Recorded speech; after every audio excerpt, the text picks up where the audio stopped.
Ating lakbayin ang magagandang lugar sa Pilipinas at tikman ang masasarap na lutong Pinoy. At hindi lang yan, kilalanin natin ang mga bayani ng ating bansa at pakinggan ang kanilang natatanging kwento. Dito lang sa Ganda Dito Pinas kasama si Papay Chard at Kabayani Jerry Gamez. Thank you for joining. Ngayong gabi. Good evening po. Ngayong gabi. Ngayong gabi, Kabayani Jerry Gamez. Okay. Medyo may technical problem po. Hindi po talaga may iwasan. But anyway, tuloy lang natin para kasi first time. Yes po. Mahirap talaga pag first time, Kabayani Jerry Gamez. Medyo hindi ko alam kung kasi nawawala-wala kanina mukhang mahina yung signal. Opo. Yun po. Okay. Definitely po, nandito na po tayo. Ito po ay makikita sa live streaming ni Kabayani Jerry Gamez at sa akin din pong Facebook page, Papay Chard. So, mapapanood po tayo ng ilang mga nasa Luzon, Visayas at Mindanao po. Wow, at syempre sa out of the country. Okay. Opo. Tama po yun, Kabayani, kasi po may mga listeners po tayo, viewers from other the country po. Okay. So, kumusta po, Kuya Jerry? Ito, ano po yung mga pinagkakaabalahan natin ngayon? Buhay-buhay, syempre, kailangan kumayod, no? Busy tayo sa promote ng ating German, no? Although sabi nga natin, patriotic tayo, pero since na wala talagang counterpart, so we have this good product from Germany, we call it Hyla. Hyla cleaner. Now, nung nag-visit the other day, I've been in House of Representative or Congress. Opo.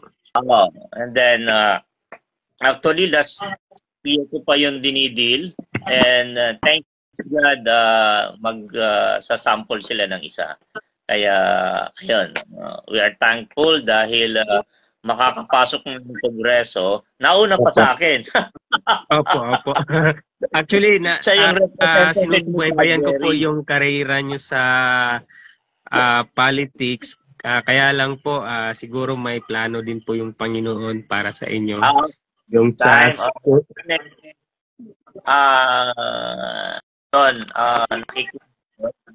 nakikita sa Isaiah 60:22, verse 22, if the time is right, I, the Lord, will make it happen.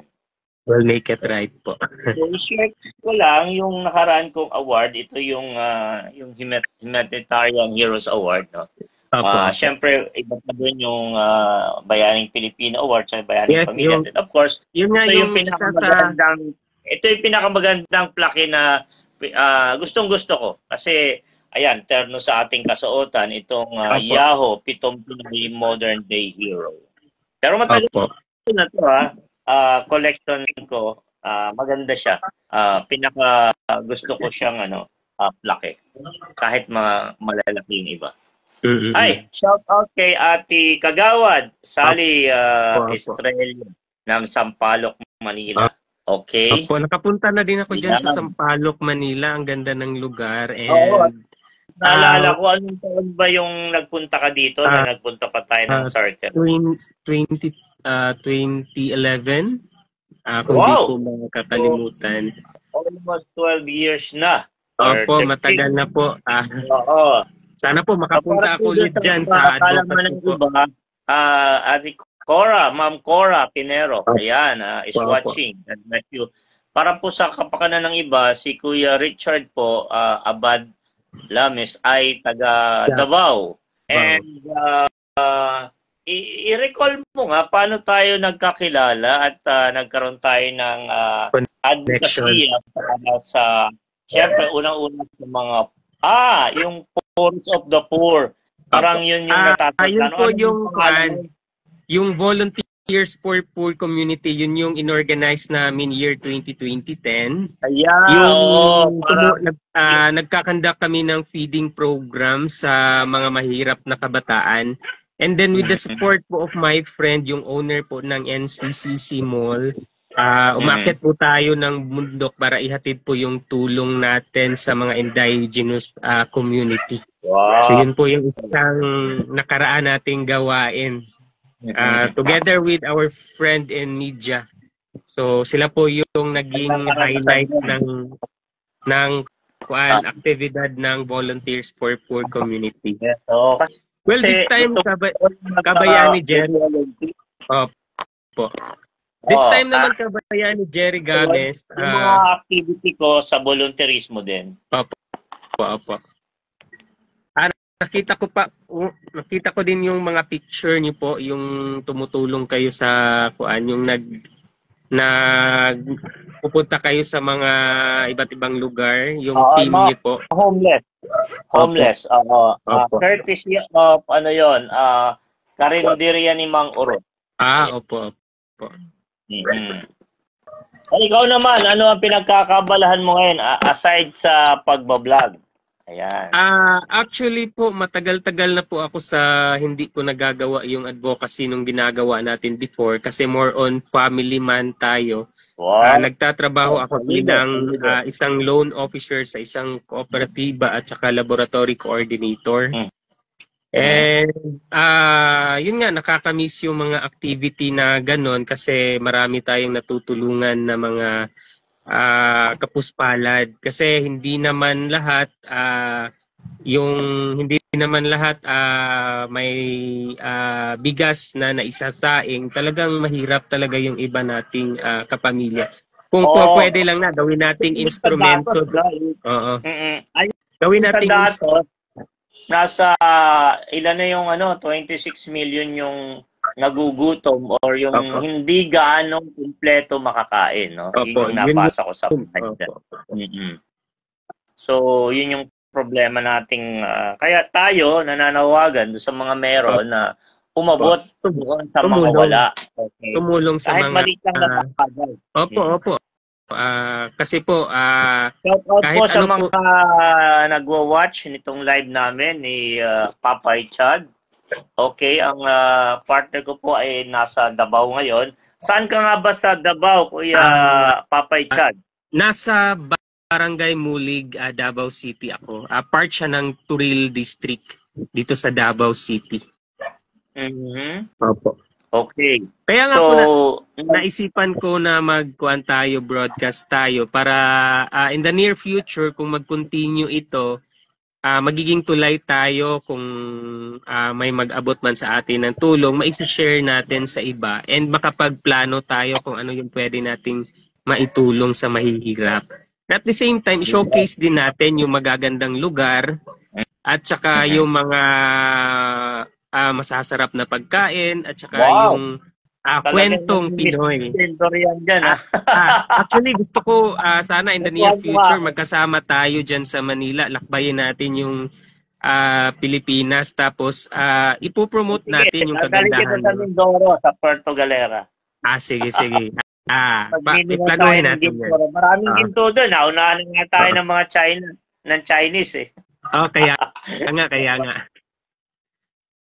Then at the same time, Kabayani, sana mag-continue ito and then mag-invite tayo nung mga pwedeng mag-share kasi dito sa broadcast. Marami mga foreigner, yung mga vlogger, saka yung mga volunteer organization. Invite natin. Then yung iVolunteer Philippines. Actually, ano sila dyan sa Davao eh. I don't know kung narinig mo yun, yung iVolunteer. Ano sila dyan, nakaraang December yata. Ayan. Kaya nga po, kinonceptualize ko po yung sana yung maging title is Ganda Dito Pinas. Kasi it is to showcase ganda. Actually, maganda talaga ang Pilipinas. Hindi lang yung iba, hindi lang nila nabisita, hindi lang nila natikman, at hindi lang nila narinig yung mga kwento ng iba't ibang Pilipino. Ang iba, pumupunta sa ibang bansa, nakikipagsapalaran, saludo tayo doon kasi sila yung mahirap man sa kanilang kalooban na nagpuhugas sila ng puwet na hindi naman nila anak, pero ginagawa nila yon para lang mabuhay ang kanilang pamilya dito sa Pilipinas. And my prayer, Ryan is watching. Magandang gabi, patiin natin. So yung hello mga pwede kayong request ha. Pwede makisali, pwede makijoin sa ating talakayan this evening. And sana about naman buhay-buhay. Opo. And patriotismo, kabayanihan, mga sort of that. Parang palitan lang tayo ng kuro-kuro. Kaya yung mga nakikinig dyan, pwede ho kayong mag-request na mag-join sa video. Basta meron kayong magandang pwede nilang i-share yung kwento nila. Kwentuhan ito. Kwentuhan po kung ano yung naging buhay. Maalala ko lang kaya Jerry, nung pumunta ako ng Manila, ikaw yung unang nag-tour sa akin about kagandahan ng Manila. Saan ba yung lugar na tinatell mo sa akin? Yung may underground? Yung may underground? Yung may underground tapos malapit sa postal? Yan. Yung tawag dito. Yun nga, yung isa ay yung Quezon City Memorial Circle. Ganda na siya ngayon. And laging maraming tao. Yun yung unang nakuhaan ko sa Manila nung pumunta ako sa Manila before. So na-appreciate ko talaga, and then ikaw pa mismo yung unang nag-tour sa akin dyan sa Manila. Doon ko na-appreciate na napakaganda talaga ng bansa natin. Sana yung ibang Pilipino makapunta din sa lugar na yon, ma-appreciate yung mga magagandang places natin. Okay.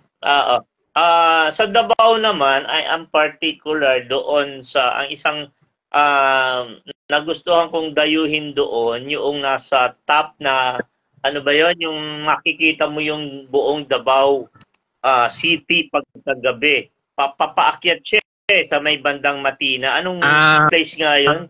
Shrine Hills, Matina. Yung malapit sa ABS-CBN. May mga nakikinig sa Mindoro, Edna Mulato Santiago. Ate Edna, kumusta po kayo? Ayan, from Mindoro, Tawid Dagat. Ikaw naman. Marami talaga nakikinig.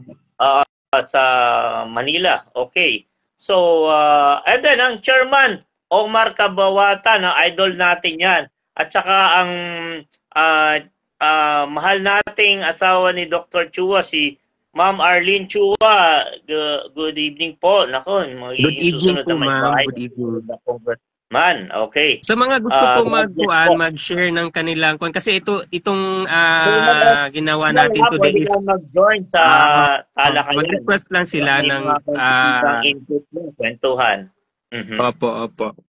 Oo. Ano pa ba yung famous? Ang hindi ko na pasyalan sa Davao, yung ano ba yun? Yung sasakay ka pa ng maliit na barko. Samal Island.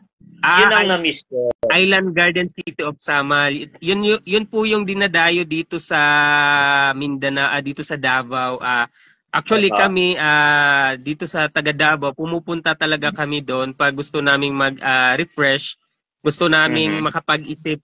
So doon kami pumupunta kasama yung pamilya. So ang isang independent town or part siya ng Davao del Norte. Part po siya ng Davao del Norte. Pero may sarili siyang, let's say, may sarili siyang mayor, may sarili siyang Opo, meron siyang so isa municipal mayor na maliit. Opo. But it's entirely island. Opo. Dalawa po siyang island, yung Island Garden City of Samal at saka yung Talikod. Nasa likod kasi yon. Yung sa Talikod, yun na yung kailangan na magbangka. Hindi na makakakuan doon yung malalaking barko, hindi na makakadaan doon. Usually ang ginagawa ng mga boat, hindi mo pwede by land. Hindi pwede. Possible ba lagyan ng tulay? May tulay pero hindi doon sa part ng Talikod Island, doon sa Island Garden City of Samal. Yung ginagawa ngayon, Yun yung may tulay. So, yung vote na sinasakyan nila doon sa Talikod Island. So, usually doon pumupunta yung mga turista. Kasi maganda kasi yung lugar doon sa Talikod Island. So, pinupuntahan siya ng mga turista. Sana, yun ang wish ko. Pag bumalik ko ng Davao, makaano ko doon, makapunta. So, ipasyal mo ko doon. Now, balik tayo doon sa mga magagandang tapos na tayo sa magagandang tanawin. Doon naman tayo sa mga pagkain. Okay? Yung famous sa Davao, ang isang naalala ko kung tama ba yun, yung Pinong's chicken. Oo, Penongs. Kuan yun, homegrown dito sa Davao yung Penong. Yeah, still existing ba siya? Very po. Actually, nag-expand po siya sa chicken doon, yung inihaw na chicken, talagang chicken. Experience ko nung kumain ako doon, punong-puno. Tapos meron pa isang yung malapit sa dagat, yung sa may malaking parang malaking rebulto ng sirena or parang ano ba yon, yung nakahubad. Sa may statwa ni David po. Statwa ni David sa kuan po. Nung ano na yon, nung tabing dagat na yon. Sa kuan po yon sa may Matina po yun na kuan. Si Kuya Alan Ibiya ng Mindoro nakikinig. Salamat ulit Ma'am Arlene Chua at then Chairman Omar Kabawatan sa pakikibahagi. Good evening po, good evening. Yan, oo. Si Kuya Alan naman, ito ay, nako, matatalino yung mga anak niya, puro honor student. Taga Nabuslot, Pinamalayan, Oriental, Mindoro. Wow! Aha. Umabot pala tayo doon, Kuya Jerry. Ang buhay ng tao na yan may sapusa din. Ilang beses na yun na aksidente, pero at least binuhay siya ni God para maging subaybay niya. May purpose po. May purpose po kung bakit siya nabuhay. Okay, magpalitan tayo ng ng mga idea and then yung masabi natin. Like sa buhay ko, may purpose si God dahil yung buhay ko pampito na. Maniwala ka ba doon? Opo. Narinig ko po yun. Na-share nyo yung nasa Manila ako. Sabi ng mga matatanda, ang pusa daw merong 9 na buhay.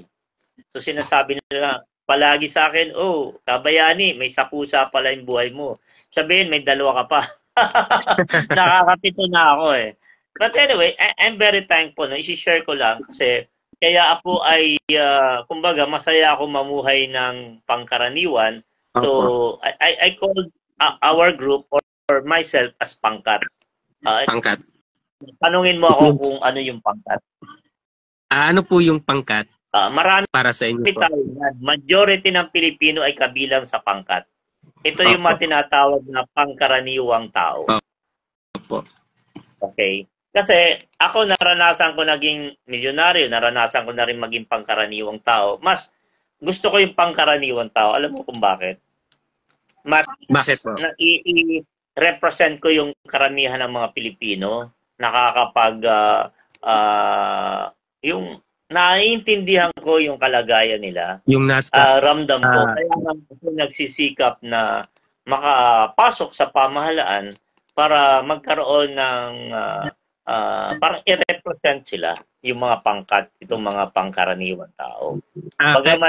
I-represent mo yung grupo nila. Kasi yung boses nila. Mo, kapag ang isang lingkod bayan ay milyonaryo o mayaman, yung pagiging mahirap nila ay parang like sa panahon ni Erap, no? Makamahirap. Okay.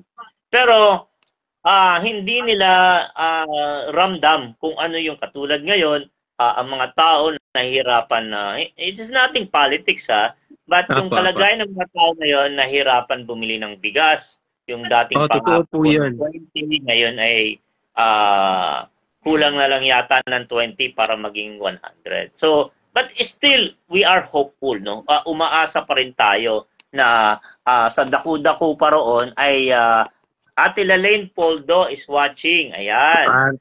Good evening po, Ate Meron Lalaine. silang meron silang cleaning services at saka yung auto detailing na napakalakas. So, maraming mga artista ang mga kliyente nila. Mabuhay po, Ate Lalaine. Sana bisitahan natin sila, ma-promote natin yung company nila.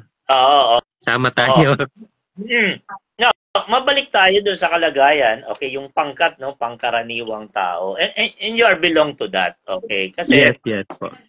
Maraming Pilipino ang nahihirapan sa buhay, pero kaya nga tinitingnan natin yung mga politician na gumagawa ng batas na hindi naman nakakatulong sa kabuhayan ng tao. I hate to say that, pero gusto natin silang i-challenge na maging yung kabugyan ng kabuhayan, yung maraming Pilipino para umangat sa buhay, kasi ang sarap makita na marami kang kababayan na umaangat ang buhay. Di ba? Katulad sa inyo, ang binibigay nyo puhunan or cooperative, no? May loan. Ano ba yung explain mo nga ng konti? Yung kooperatiba is nabuo talaga siya para makatulong sa mahihirap. Michael Timbahan ay nanonood. Mabuhay po, Kuya Michael. Mabuhay po kayo. Balik tayo doon sa kooperatiba, Kuya Jerry. Yung kooperatiba kasi, nabuo siya dahil gustong tulungan yung mga mahihirap. Marami pong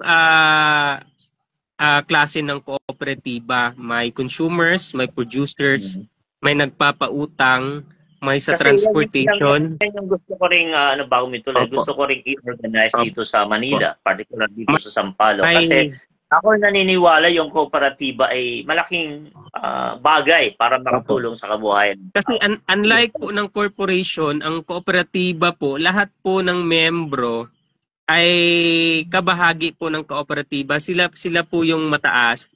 Unlike naman doon sa corporation, kung sino lang yung maraming share, siya po yung owner.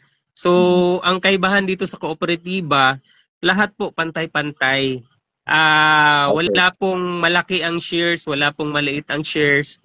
Ang sakwan kasi yung sa corporation, kung magkano ang shares mo, yun din ang boto mo.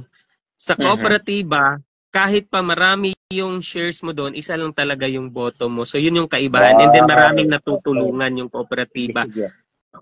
Kasi pagka nag-organize kami dito sa Manila, iimbitahan ka namin para mabuksan mo yung isip. Although may mga existing cooperative na dito, Kuya Michael, simbahan, pagka gusto mong mag-join, request mo lang, pwede ka naming maging kabahagi. Lahat po ng nanonood. Okay, kasi importante lalo sa panahon ngayon na bawat 5 or piso ay mahalaga sa buhay ng mamimili.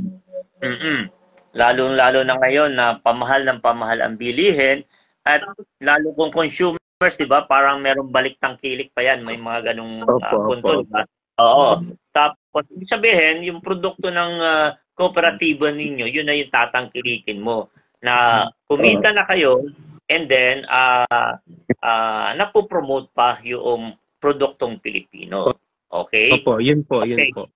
Kasi alam mo, gustong-gusto ko yung ang mga mamayang Pilipino tinatangkilik yung mga maliliit na gawang Pilipino, invento ng Pilipino, kasi lahat tayo nakadepende sa China.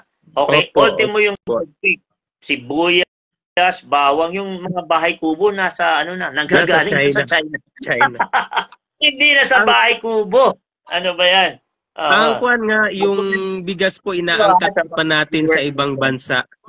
Yun po yung kuwan. Yun po yung hinanakit ko sometimes, na yung bigas na pwede naman nating paramihin dito sa Pilipinas, inaangkat pa natin sa ibang bansa. Dahil po, nababawasan yung mga magsasaka na Raymond, Sampang, magandang gabi. Thank you for watching.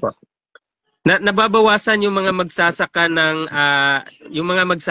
na nag-aani, kasi po usually sa mga lupain ginagawa pong subdivision, nag-convert into other products. So hindi po nabibigyan ng pagkakataon yung magsasaka na maparami pa yung kanyang ani. So marami sa magsasaka parang na-discourage na po sila. Kaya po binenta nila yung mga lupain nila, ginawang subdivision. So nabawasan po sana yung kuan. So, supposedly, yun po yung magsusupply ng mga bigas sa ating bansa. Kaso po, nag-diversified po sila from palayan.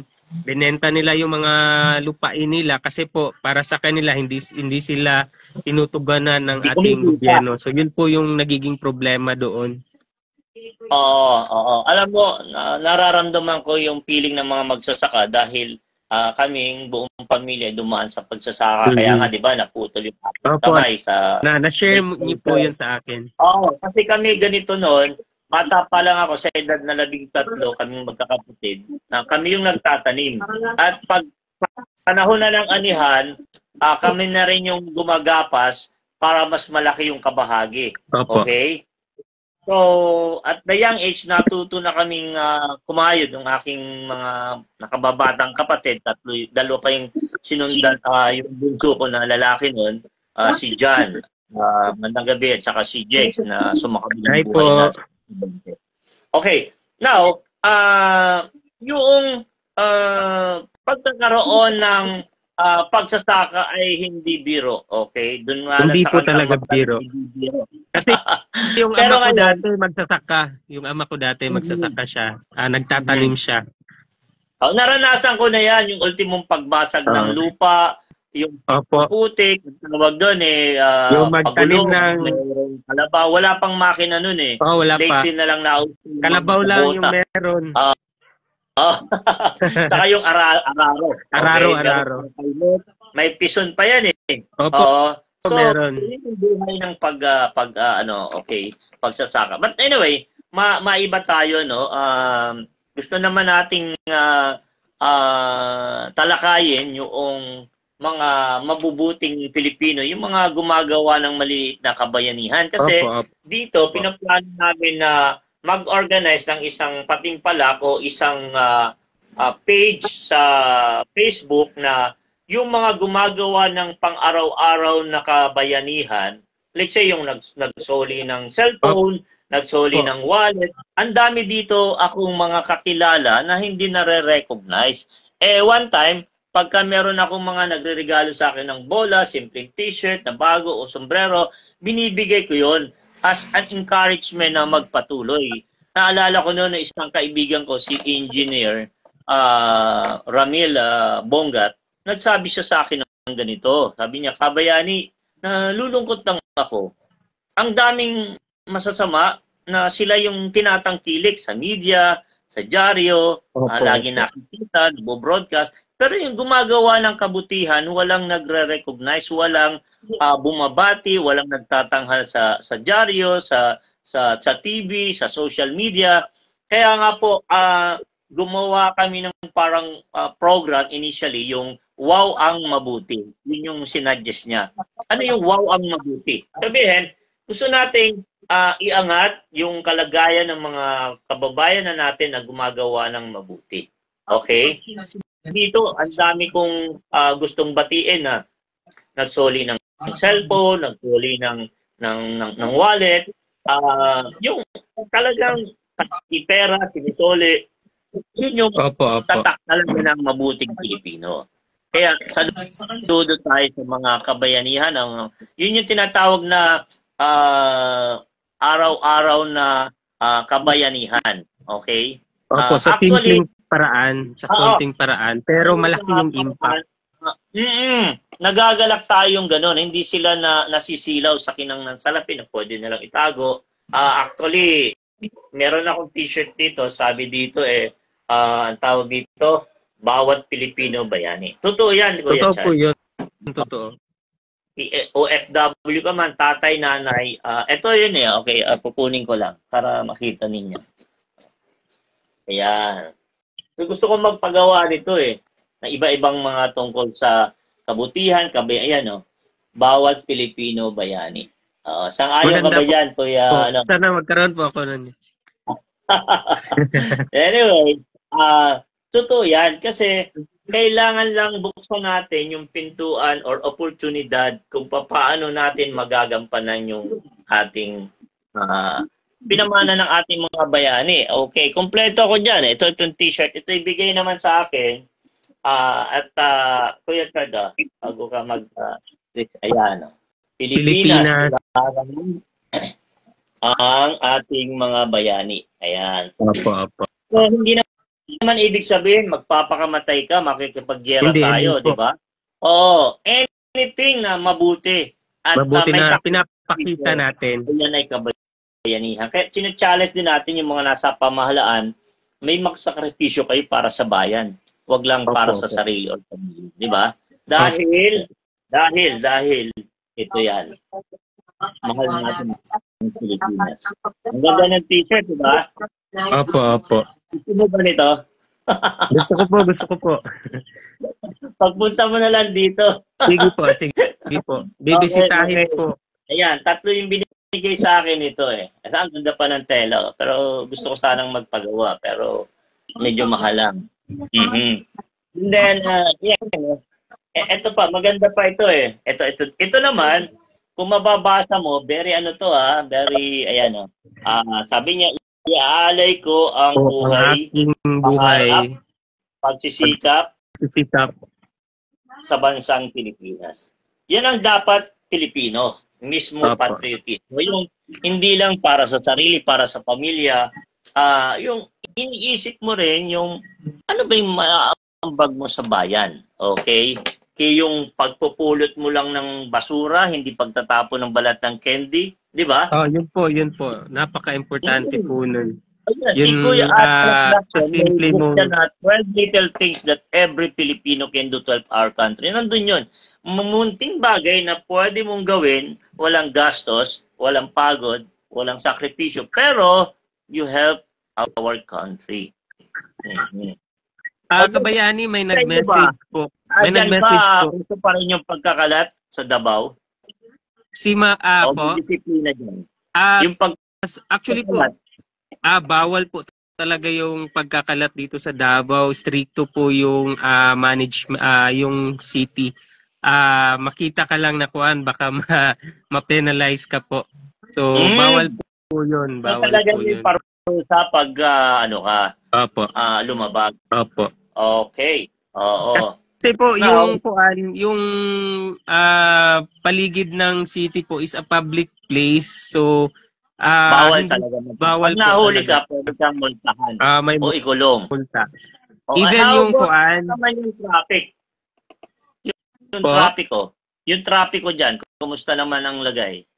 Actually, ngayon, may ginagawang mga additional na flyover para po masolusyonan yung traffic. Kasi, yung Davao kasi is sentro siya ng Mindanao.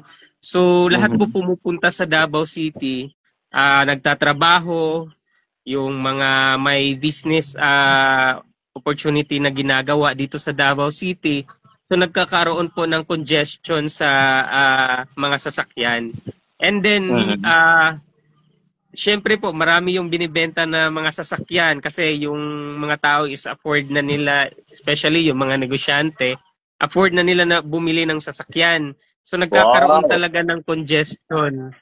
So, yun po, paunti-unti po, talagang nagiging problema din yung traffic dito sa Davao City. Pero wala dyan, dito sa Metro Manila, ang isang maobserbahan mo dito, ang mga traffic aid dito, actually hindi sila traffic aid traffic enforcer.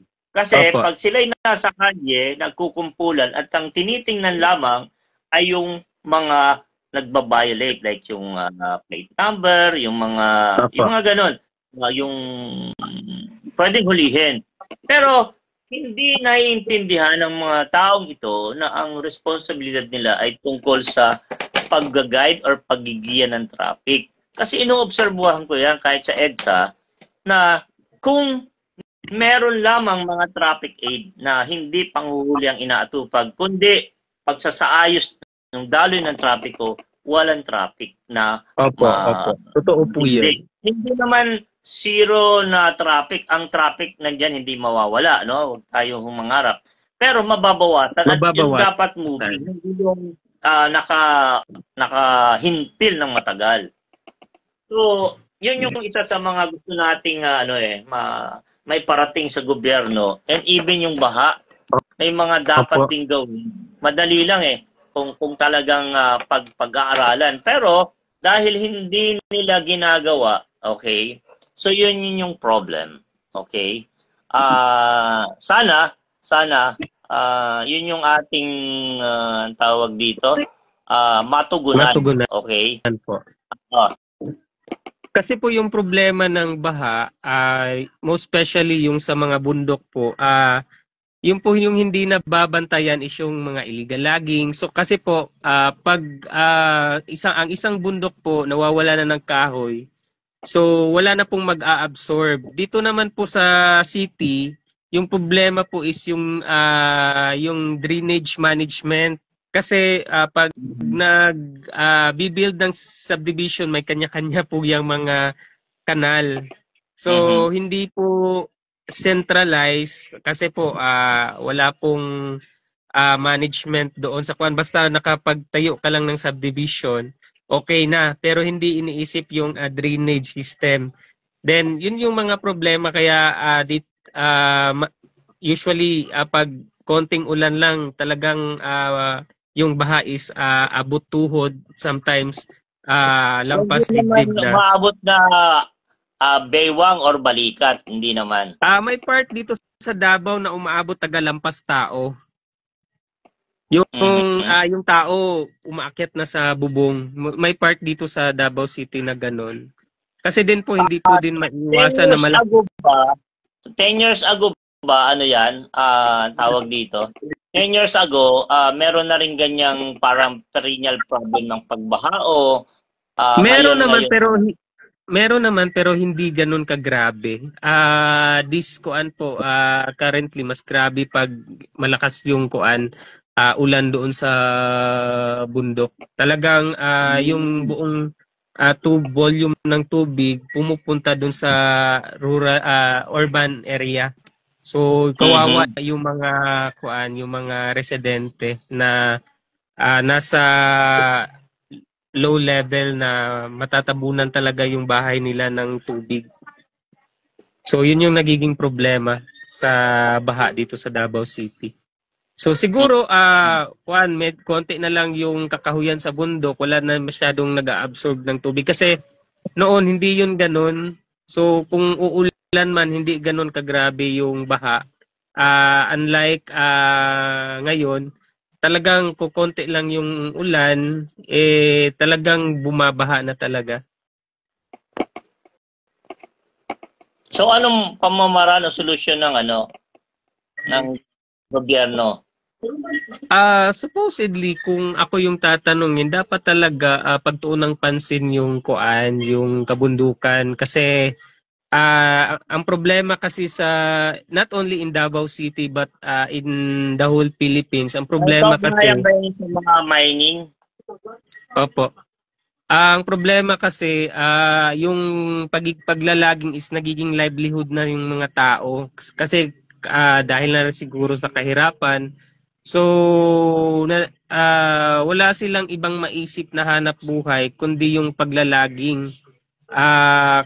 So halos nakakalbo yung bundok. Yun yung nagiging dahilan na malakas yung volume ng tubig. Si Emma Narciso na nanonood from Visayas, si Florence Bigonte. Mabuhay po. At syempre, ang may-ari ng Cafe Alnardo. Ito, talagang Alden Richard ng Sampaloc, si Kagawad Jeric Rotap. Saludo tayo dyan. Ayan, nakasama natin siya, nagpasaya sa mga may kapansanan during Akay event, yung pinamamahaging At syempre, si Kuya John Carlo Yadaw, nanonood. Si Kuya Jeric, gusto natin imbitahan makasama dito. O si Kuya John Carlo Yadaw. Okay? Invite po natin. Paano ba mag-invite? Ayan. Mag-request lang po siya. Pwede mo kayo mag-request. At i-accept namin kayo para makasali kayo sa video. Palitan lang po ito ng kunting opinion at yung karanasan po natin, yung buhay-buhay. para naman po makapagbahaginan tayo. Kasi yung partner ko po, kasama ko sa video ngayon ay from Davao City. Ayan. So, mabuhay po Kuya Giancarlo Yadao, Kuya Jerry Crotap, ayan. At saka si Kuya Raymond Sampang, si Ate Emma Narciso, si Florence Bigonte, si ano pa yung mga nanonood kanina? Okay, si Kuya Michael Simbahan, si Ate Lalaine Poldo, si Arlene Chua, may bahay ng ating Doc Chloe Chua, at si Kuya Alan Ibiya from Mindoro. Maraming mga nakikinig sa Mindoro. Siyempre, si Chairman Omar Kabawatan, ayan, si Ryan Reneses, si Ate Cora Pinero, at si Kagawad Sally. Okay? So, Papay Richard, may mga ano lang ako, ang tawag dito, yung mga sundalo ngayon, na dati nag-usapan natin yung kabayanihan. So, saludo tayo doon sa mahinahon na disposisyon ng ating mga kasundaluhan na dinideploy sa WIS. Opo, yan nga po. Opo, sometimes po nga, oo. Yung bago lang, yung hinarang sila ng barko ng China, yun yung nakakakuan doon. Ginagawa lang nila ang kanilang trabaho, pero nalalagay din sila sa peligro. Okay.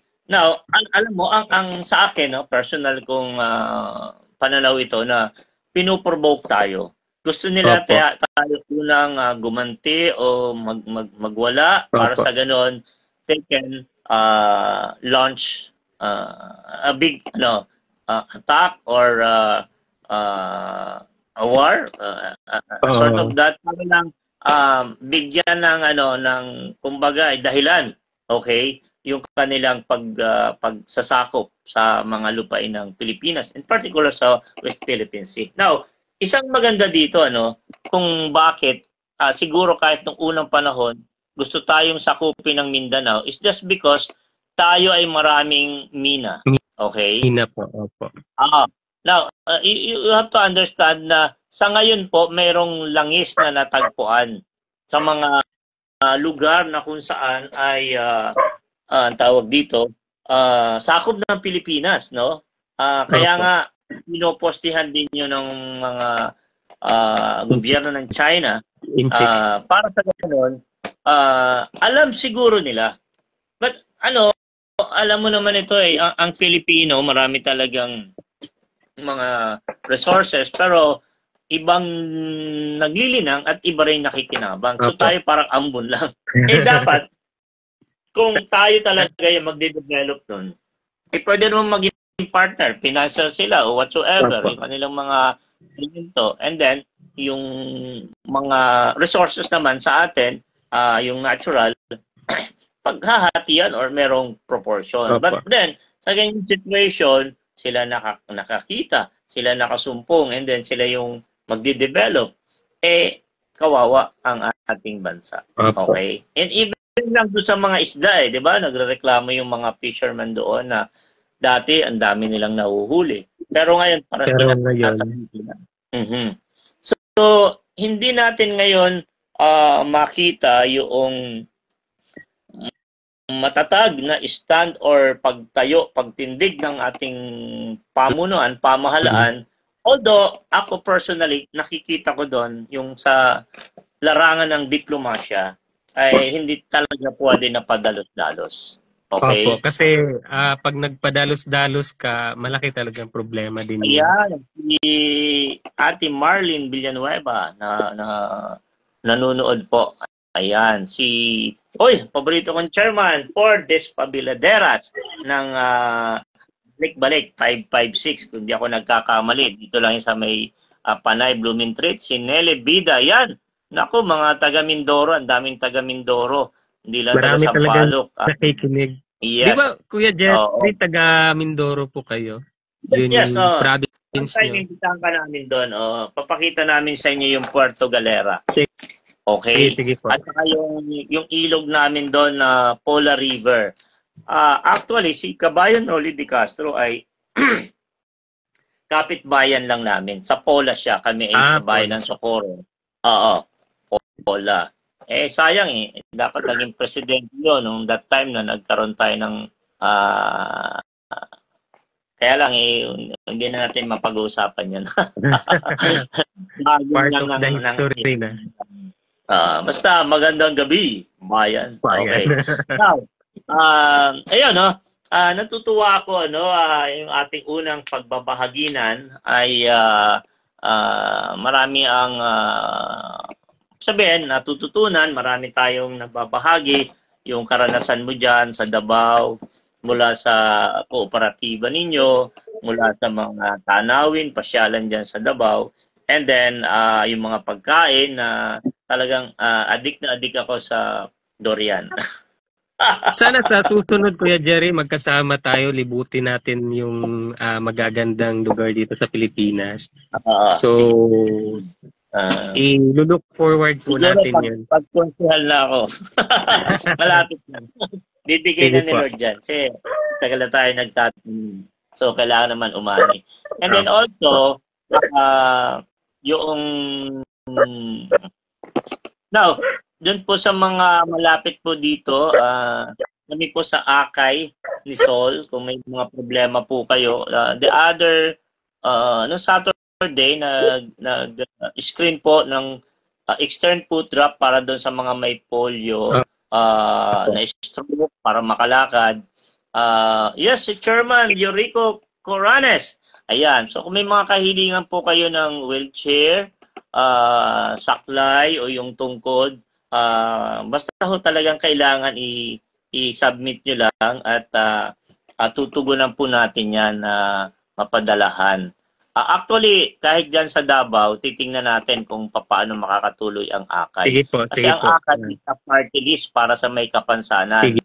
At ito lang yung grupo talaga na umaalalay sa mga talagang mga may kapansanan. Dahil alam mo naman, sabi ko nga doon sa aking vlog na ang kapansanan ng tao ay yun yung nagpapakita na tayong lahat ay may kakulangan. So, sabihin, kahit kumpleto ka, Kuya Chard, no?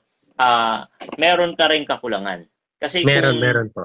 May mga bagay kang dapat gampanan, okay, or bagay na dapat mong gampanan pero hindi mo ginagawa, isa ka rin parang may kapansanan. Okay? Totoo po yan. Totoo. Hindi mo nagagawa yung dapat mong gawin. Or, let's say, yung obligation mo or kung ikaw naman ay may asawa tapos hindi mo nagagampanan yung obligasyon mo sa pamilya mo or yung responsibilidad, ikaw ay may kapansanan. O baka daigin ka pa nung may kapansanan.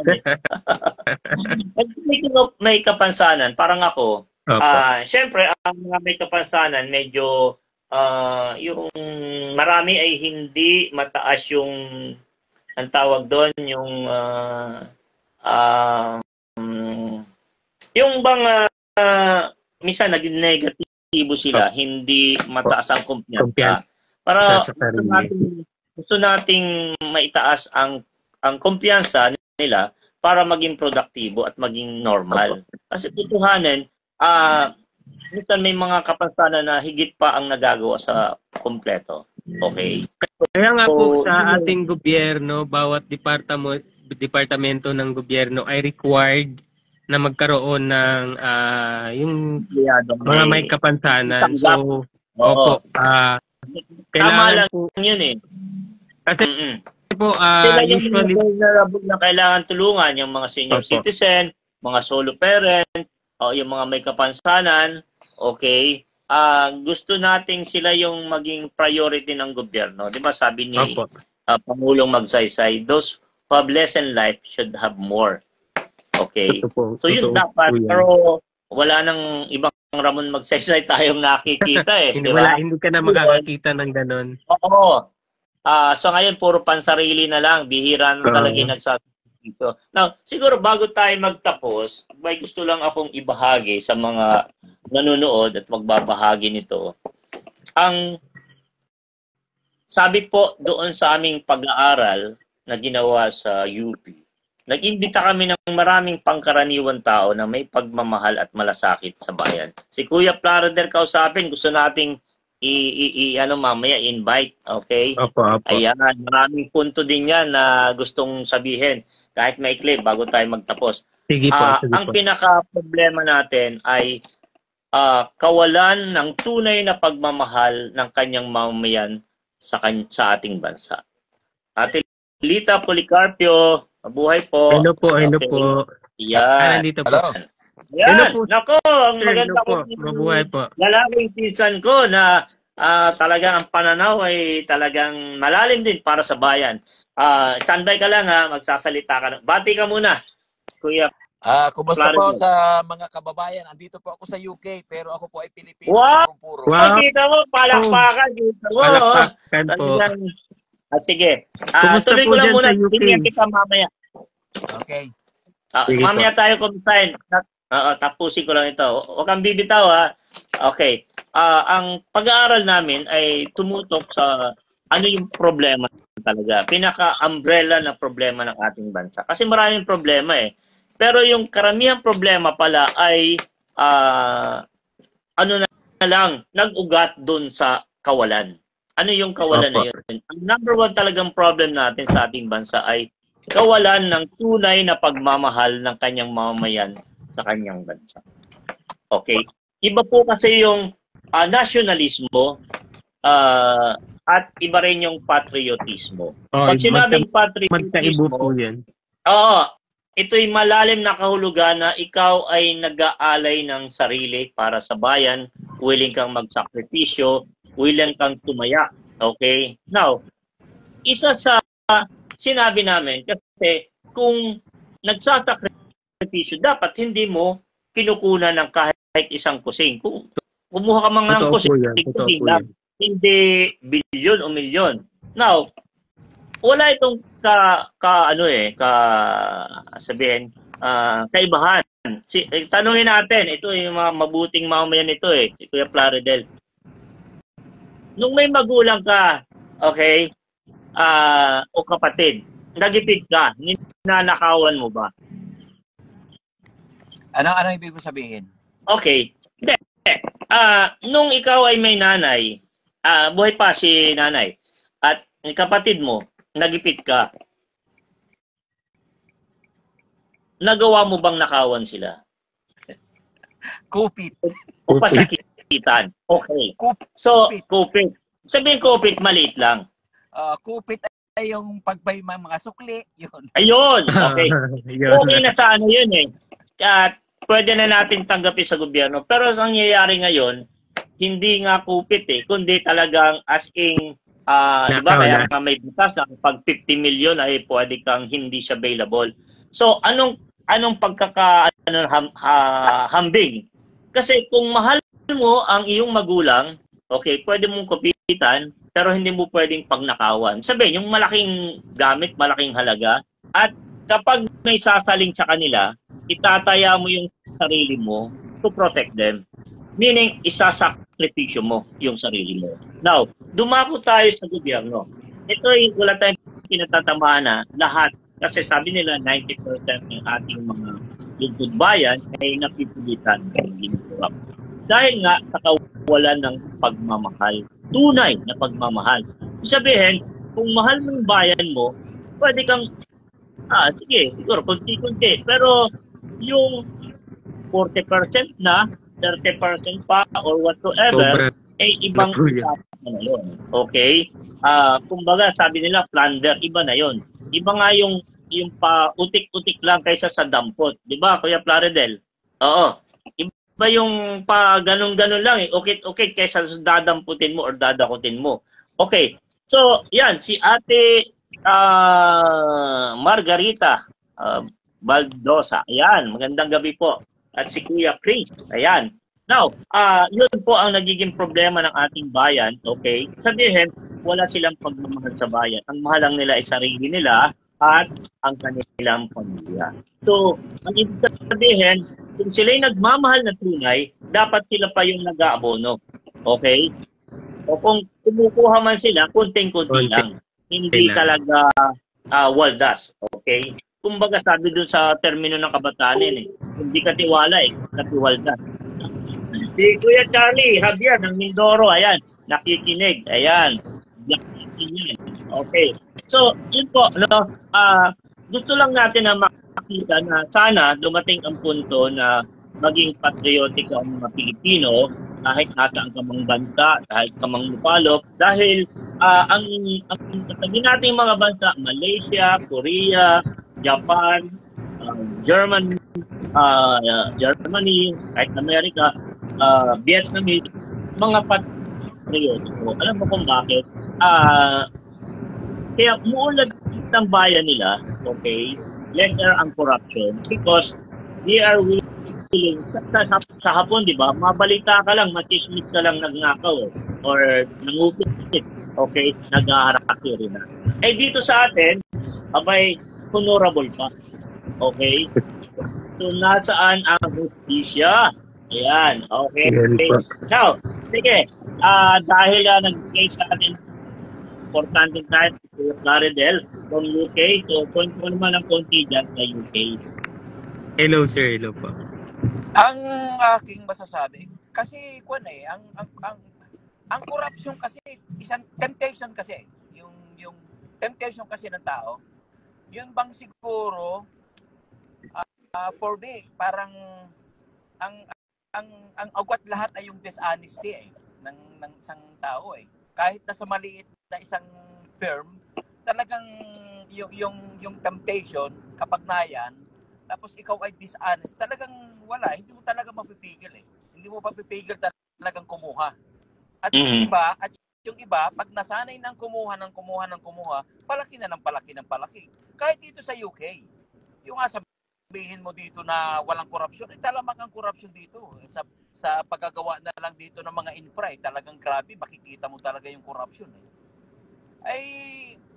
Wala Talagang dapat talaga magsimula sa sistema. Tao Talagang wala sa panahon ngayon talagang Chairman, B-Boys and Chairman nanonood, mabuhay po kayo. Talaga yung pagiging Kristiyano mo yun ang magliligtas yun yung magsasalba talaga At being Christian, talagang pag sinabi mong talagang I will be honest, talagang hindi ko makita yung kahit na siguro saang firm, kahit saang gobyerno, talagang hindi talaga mawawala ito kasi yung dishonesty ng isang tao at saka yung temptation niya to have more and more.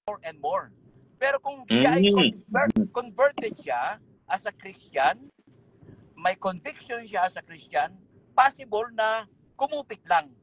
Okay. Hindi po magnakaw. Tama. Hindi mo talaga Hindi maiwasan. Pero wag naman yung garapal. Opo, wag naman yung madami talaga. Kahit ikaw ay parasimba, kahit ikaw ay tira mo, may mga pastor ng kurap Wala talaga hindi mo talaga, you cannot hindi, sa panahon ngayon, yung pagiging patriotism mo talagang wala, nakasakripisyo na. Nakasakripisyo.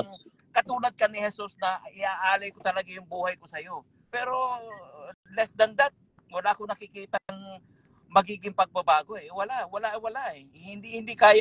Hindi kayang i-survive yung patriotism Sa panahon ngayon, hindi na kayang i-survive. Okay. Para sa personal talaga Dapat personal kang merong conviction sa sarili mo Doon.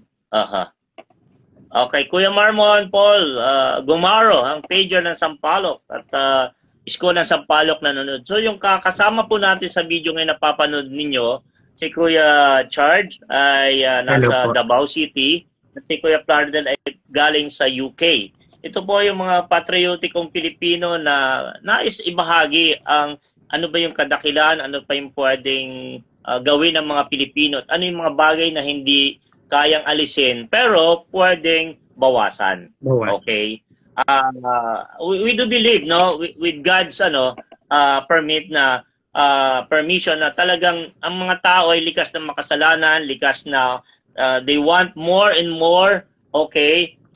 Sabi ko nga yung ibang mga tinutulungan ko nga sabi ko nga naibigay ko na yung daliri, yung kamay. Pati yung braso ko. That's right. Yung parang tingin ko tao, hindi na mawala. Talagang grabe. Ang hirap gamutin eh. Ang hirap ng gamutin eh. Ay, doon na nga lang sa mga kamag-anak, di ba? Lalo kung ikaw ay nag-abroad. So, wala tayong pinapatamaan. No? Kaya lang, alalahanin po natin yung maraming OFW nating ay naghihirap din po doon. Naghihirap po sila sa ibang bansa. Nagpapaalila. Ay, di ni pinsan ay kwan, araw-araw ay ako nagtatrabaho din eh. Abuse. Just to survive. Walang oras na hindi ako nagtatrabaho. Survival ay. Tapos, kaya ako ngayon, kumbaga sa kwan, wala na akong pakialam sa inyo kung anong gawin niyo kasi ang family ko na importante sa akin. Pero yun lang, kung ang lahat ng tao ay magko-concentrate sa this is my family at lahat ng family nilulook after ng kanilang family, siguro walang korupsyon eh.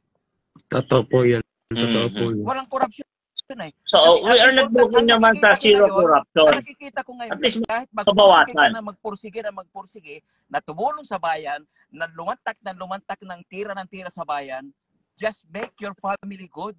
At kung lahat ng tao ay nilulook after ang kanilang mga pamilya, walang korupsyon. Tuloy ang buhay. Si Kuya Kelcho Ducio nanonood. Mabuhay po. Mabuhay po. Okay. Mabuhay. So, panghuli na lang. Medyo mahaba ng ating pag-uusap at magkakaroon pa tayong mga sunod na, konting, okay. Kuya Plaridel, pwede mong, yung parang motivation sa mga Pilipino. Yung sikap para sa pamilya, sa sarili nila. Huwag lang umasa sa gobyerno. Pwede bang makarinig sa iyo? Alam mo, baga ako'y nanonood palagi nung video nung vlog ni RDR. Lahat ang mga talagang very inspiring sa akin. Lahat ay talagang very inspirational. These people are from rags to riches. Namumuna ng 2,500, ngayon may branches yung restaurant.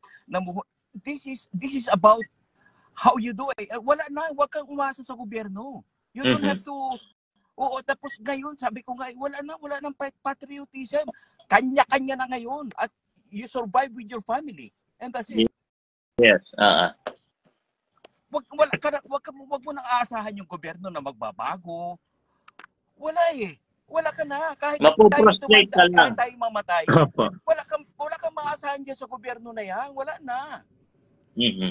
Kanya-kanyang pamilya na ito. Ito na yung trend ngayon. Yan. So, magandang yan, paunlad ng pamilya. Paunlarin natin yung pamilya natin. Kasi ang gobyerno, kahit nasisihin mo, magdakaw sila, ay maaabala lang ako dyan eh. Ayoko kung abalahin yung buhay ko sa pagnanakaw nila eh. Totoo po yun. Tama. Wala na akong pakialam sa kanila. Kung maaari nga, ayoko nang bumoto eh. Di ba? Kasi you cannot change anymore. It's too late. Yes. Kaya ang dapat lang natin gawin, tayo. Baguhin yung sarili natin. Tayo na. Kasi wala ka na masahang magbabago pa yan. Kahit na ikaw ay magpapatriotic, magpakamatay ka, wala. Sasayangin mo lang ang buhay mo sa mga tao. Sayang lang ang pagod natin, sayang lang yung ating advokasya, sayang lang yung ating mabuhay po. Kampanya tayo, kailangan nating mag-rally kasi ang gobyerno, wala yan. Pare-pareho lang.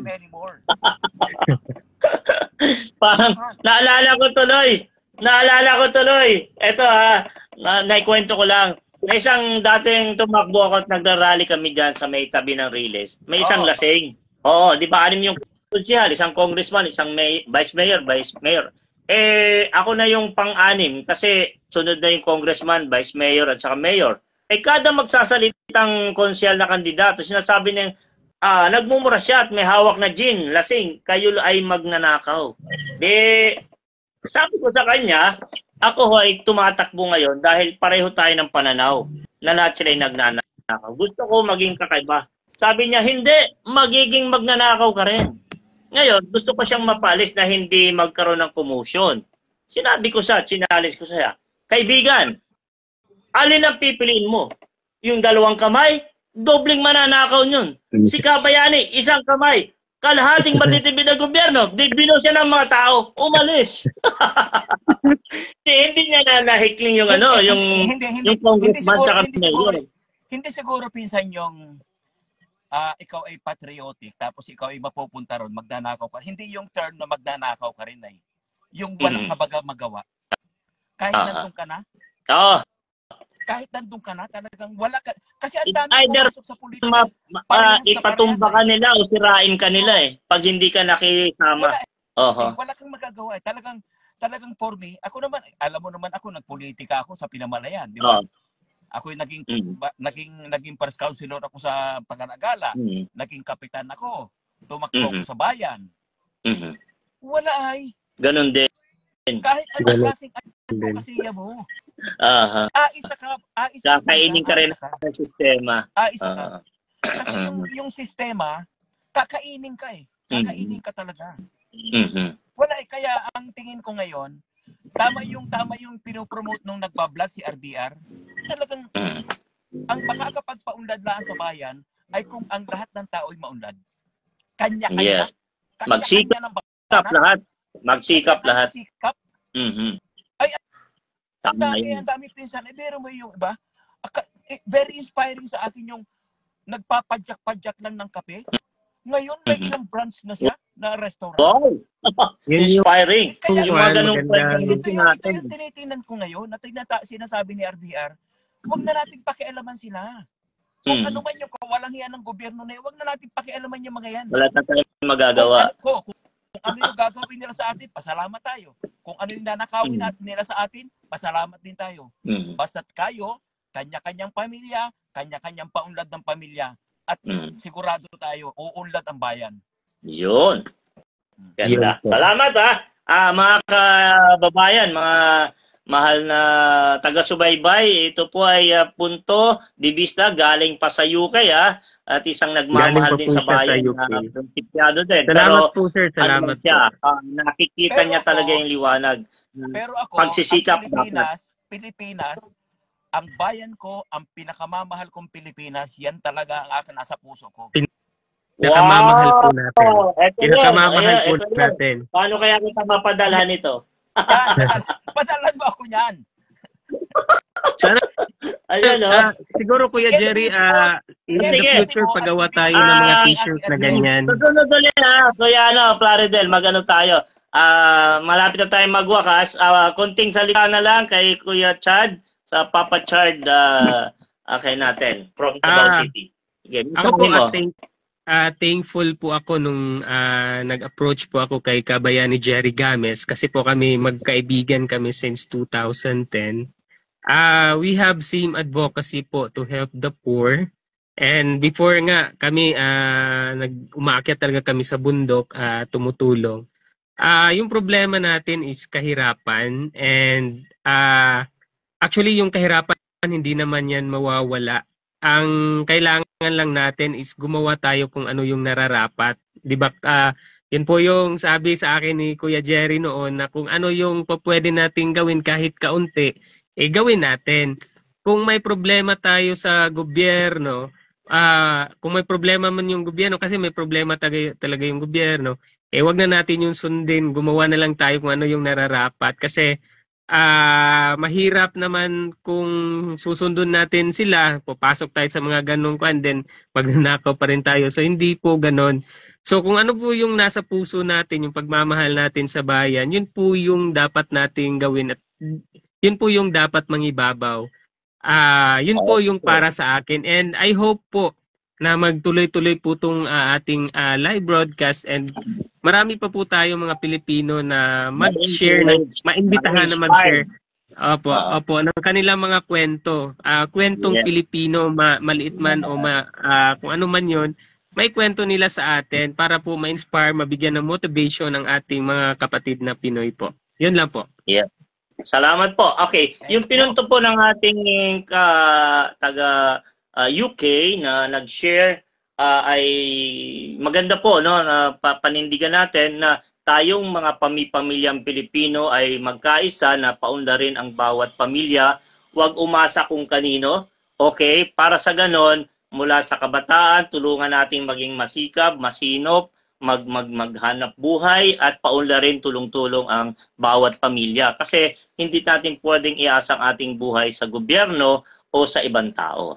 Now, eto naman, yung kay Papa Charge ay sinasabi niya na bilang patriotismo ay kailangan pa rin, pero hindi kailangan ibubuwis mo yung buhay mo, pakikalman mo yung gobyerno, kundi anuman na maliit na maggagawa mo para sa kapwa mo, particular sa Pilipino o sa kamag-anak mo, yung kaya mo lang gawin. Kung kaya mo na gawin at hindi mo ginagawa, ay sabi ko nga kanina, higit ka pa sa may kapansanan. Kung kaya mo lang, yun naman ang kondisyon natin di ba? Napakasimpleng argumento yun. Kung hindi mo kaya, stop. Okay? Baka iba ang pwedeng makagawa nun, yung may kakayahan. So, mula po dito at sa ating broadcast ngayon, sa ngalan po ng inyong lingkod, Kabayani Jerry Games sa Sipa Tudla, at sa pangalan po ni Kuya Plaridel kausapin na nasa UK at si Kuya Chard Lames galing sa Davao City, isa hong napaka makabuluhang gabi ang ating pinagsaluhan ngayon at nawa po'y magkaroon pa ito ng kasunod. So, God bless us, ang ating kanya-kanyang pamilya, pagpalain at ang ating bansa. Paalam! Thumbs up po tayo! Thumbs up! Thumbs up! One more! Thumbs up! Yes! Okay! Thank you! Thank you! Paalam! Bye!